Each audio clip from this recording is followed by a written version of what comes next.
ang hanap mo ay the one, maaari raw pumunod sa puwang sa iyong puso ang mga artificial intelligence o AI chatbot. Pero paalala po ng mga eksperto, hinay-hinay at huwag basta ma-fall in love sa AI boyfriend o girlfriend. Yan ang tinutukan ni Von Aquino. Sa panahon ng artificial intelligence o AI, mas napapadali ang pamumuhay. Research and essays? Check. It's your girl, Reports? Check. Love life? Abay, check na rin. Sa China, may AI chatbot app para sa mga babaeng single at ready to mingle. Ang kanila raw nahanap, jowa na green flag. Mabait, masarap kausap at maaasahan bilang emotional support system. Kaya sinubukan natin ang isang AI phone app na para ring legit na dating app. So matapos ko nga makapili ng mga personality na gusto ko sa isang AI boyfriend, ipinakita na sa akin ng app yung aking mga quote-unquote matches. So ito yung mga character na pwede kong maging AI boyfriend at nasa mga character nila yung mga personality na pinili ko kanina. Nang makapili ako ng aking the one, sinubukan ko siyang tawagan. Gusto kong ituring mo ako na parang girlfriend. Okay lang ba yun sa'yo? Got it, baby Von. Kung may gusto kang pag-usapan o may tanong ka, nandito lang ako. Marunong din siyang maglambing. Hahawakan ko ang kamay mo, tapos titignan kita ng may halong kilig. Ang sayo kasi ikaw ang kaharap ko ngayon. Alam mo ba na ikaw lang ang magpapasaya sa aking araw? Kasi mas magandang pakiramdam ko kapag ikaw ang kausap. Parang totoong tao na rin daw kausap ang AI chatbots, kaya di nakapagtatakang may ilang mas komportableng makipag-usap sa kanila tulad ni Ian Xavier. Ang hirap mag-open straight to other people. So I just use ChatGPT kasi siya mas accurate naman yung sagot niya. May empathy sila. Ang AI chatbots dinisenyo talaga para makipag-usap sa mga tao, ayon sa Analytics and Artificial Intelligence Association of the Philippines. Dahil trained siya sa napakaraming examples ng usapan ng tao, kaya niyang gayahin even yung tone, yung manner ng pagsagot, minsan pati emotions, nagagaya na niya. Para sa isang psychiatrist, posibleng dahil sa lungkot, boredom o curiosity, kaya may tumatangkilik sa AI for companionship. Pero paalala niya, huwag masanay o umasa sa AI. Just don't get hooked too much on having human relationships with robots. Kasi mamaya hindi mo na nakikita yung sense of reality. At mag-ingat din sa pagbibigay ng mga sensitibong impormasyon sa AI. Hindi clear sa atin kung paano talaga ginagamit o ini-store ng AI yung mga binibigay natin sa kanila. Nakakaaliw man na tila nakaka-relate sa atin ang mga AI chatbots. Paalala ng mga eksperto, ang pagmamahal, pagkakaibigan at relasyon sa totoong tao ay hindi kailanman mapapalitan ng isang AI chatbot. Para sa GMA Integrated News, Von Aquino, nakatutok 24 oras. Huli ka ang pagsalpok ng van sa isang multicab sa South Cotabato.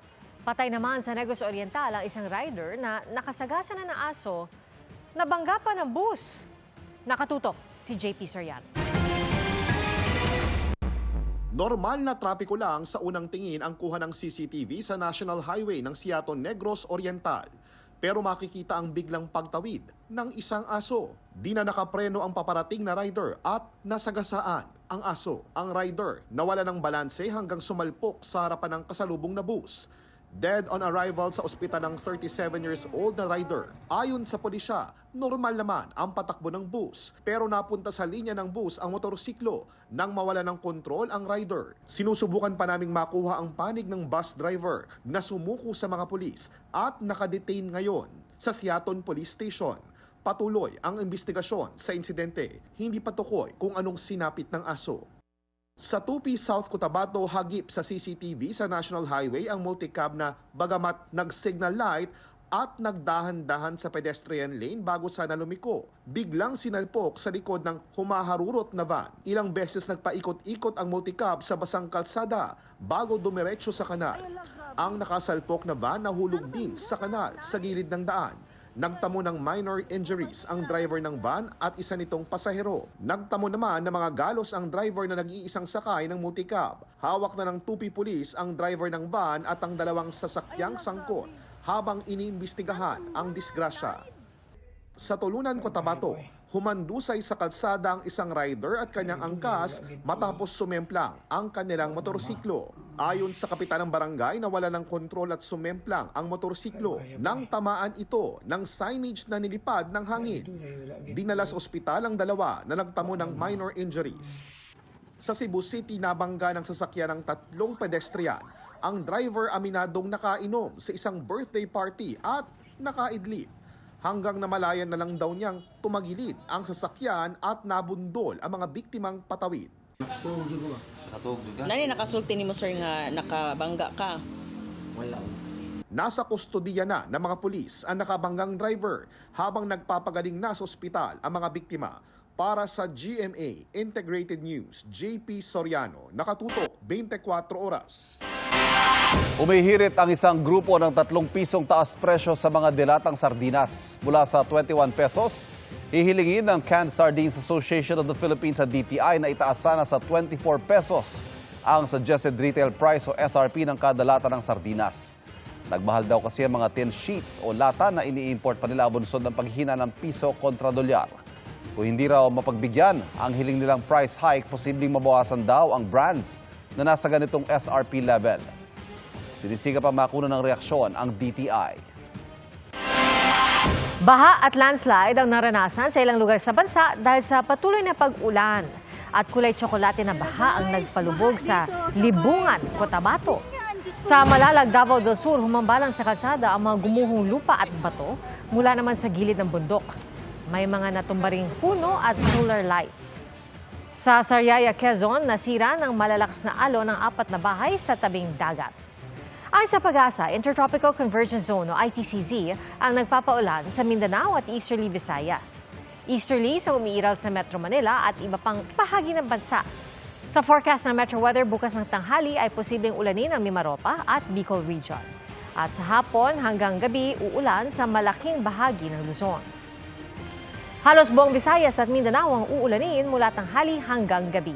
At posibleng maging matinding ulan sa ilang bahagi ng Central Visayas, Northern Mindanao at Davao Region. Pinag-iingat ang mga nasa apektadong lugar sa banta ng baha at pagguho ng lupa. Sa Metro Manila, posible makaranas ng masamang panahon pagsapit ng hapon. Pablo Sofia Beatriz Bijazi. Another achievement unlocked para kay Kapuso star Sofia Pablo. Nag-graduate siya sa grade 12 sa ilalim ng Accountancy, Business and Management strand. Dugot pawis daw ang ipinuhunan ng prinsesa ng City Jail star para maabot ang pangarap at pangakong diploma sa kanyang mga magulang. Napagsabay raw niya ang pag-aaral at pag-aartista, and God rewarded her efforts. Bukod sa inaasam na diploma, nasa top 4 pa siya sa klase. Paano mo na-train yung sarili mo? Paano ka nagkaroon ng disiplina for that?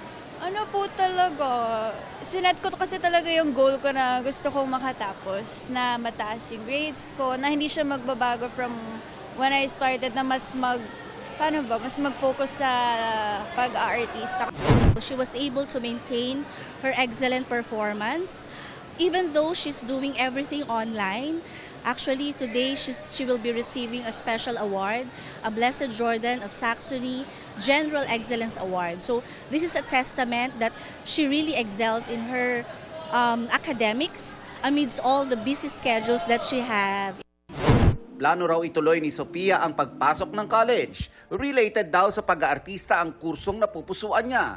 Pero for now, vacation with friends and prinsesa ng City Jail castmates ang plano niyang gawin. Mag-Hong Kong po ako with friends. Graduation gift ni Daddy. Actually, April pa siya nakaplano. Sabi ko, gusto ko parang detox, huminga, mag-relax, mag-enjoy. Nelson Canlas, updated sa Showbiz Happenings.